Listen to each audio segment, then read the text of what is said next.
In the autumn of 1926, the small town of Black Hollow, Pennsylvania, was surrounded by one of the oldest forests in the region. The forest was enormous. Tall pine trees covered the hills like a dark ocean. The sunlight barely reached the ground, and deep inside the woods, there were places where even experienced hunters refused to go. But for the Carter family, the forest had always been part of their life.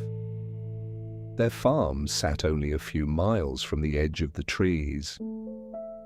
On the morning of October 14, 1926, 8-year-old Samuel Carter went into the forest with his father. It was supposed to be an ordinary day. His father, Thomas Carter, was checking traps and looking for firewood. Samuel followed behind him, carrying a small wooden basket. At around 11 in the morning, Thomas stopped near a large oak tree. "Stay here, Sammy," he told his son. "I'll be back in a few minutes." Samuel nodded, placed his basket on the ground and sat beside the tree. Thomas walked only a short distance away. But when he turned around 5 minutes later, Samuel was gone.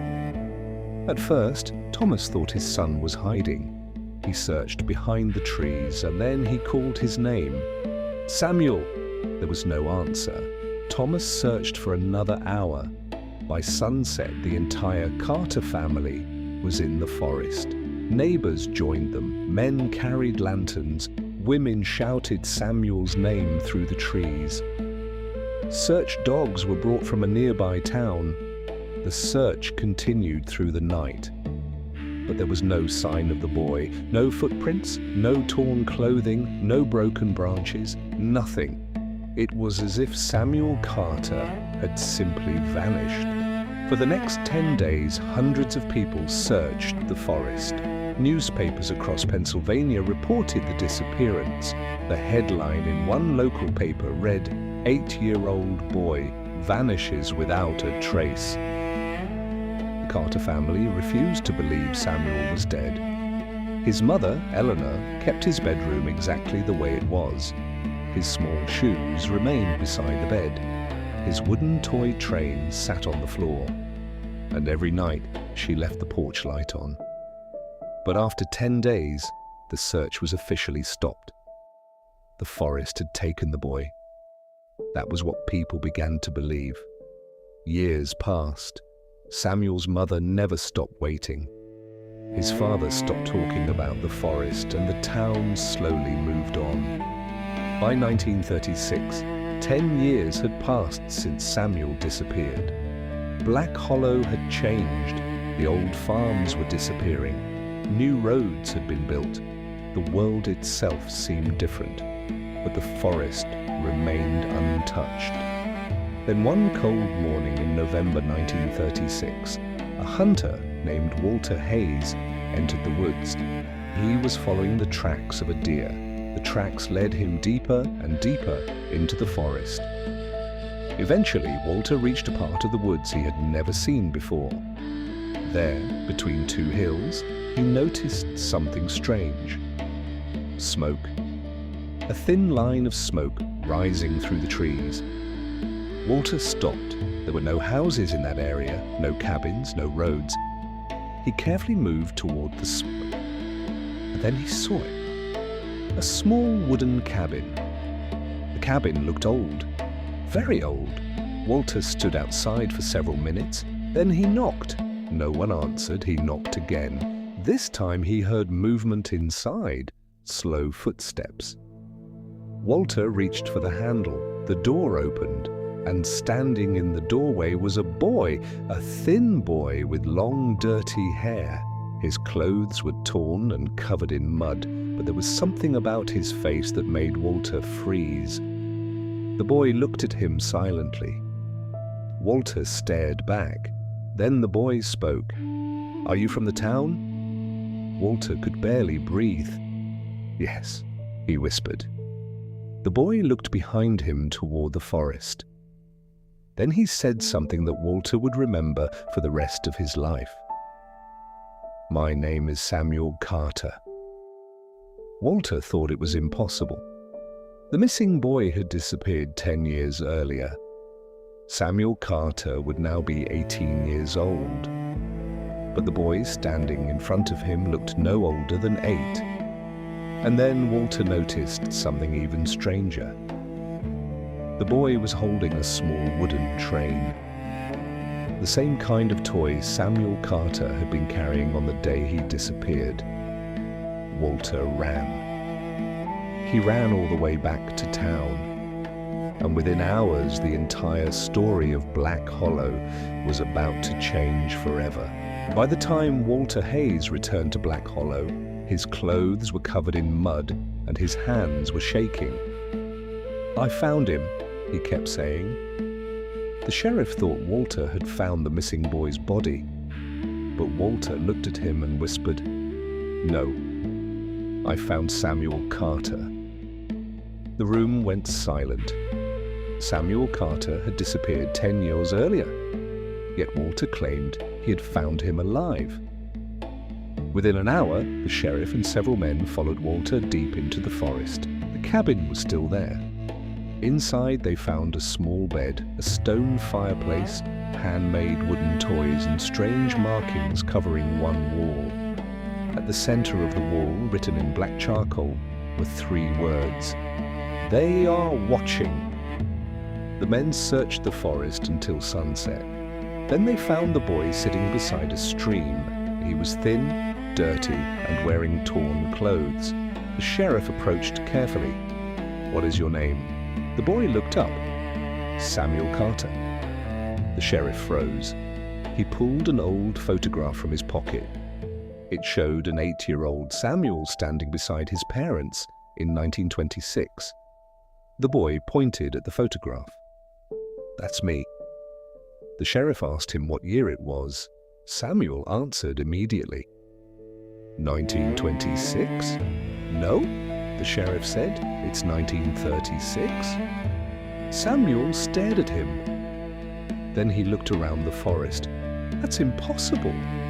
The boy claimed he had only been in the forest since that morning. He remembered sitting beneath a large oak tree. He remembered hearing someone whisper his name. Then he remembered seeing a strange white light. After that, nothing. But when the men brought him back to the cabin, Samuel suddenly stopped. His face became pale. "I know this place." The sheriff asked him who lived there. Samuel slowly looked toward the dark trees. "They do." "Who?" Samuel shook his head. "I don't know what they are." Inside the cabin, Samuel walked directly to the fireplace. He reached behind a loose stone and pulled out a small metal box. Inside were a silver pocket watch, a black button, a glass marble, and an old photograph. The photograph showed Samuel standing in front of the cabin, but the date on the back made no sense. October 14th, 1926. The exact day he disappeared. The sheriff stared at the photograph. The cabin had supposedly been unknown for 10 years. So who had taken the picture? And why was Samuel standing in front of it? That night, Samuel was taken back to Black Hollow. His parents were called. When Eleanor Carter saw the boy, she collapsed. Thomas stood frozen. Then he noticed the small scar above Samuel's eyebrow. It was the same scar his son had received when he was 5 years old. "Sammy?" The boy stared at him. "Dad!" Thomas grabbed his son and held him tightly. For the first time in 10 years, the Carter family had their child back. But the mystery had only begun. Doctors examined Samuel. His body was healthy. His teeth, bones, and physical development all suggested that he was still 8 years old.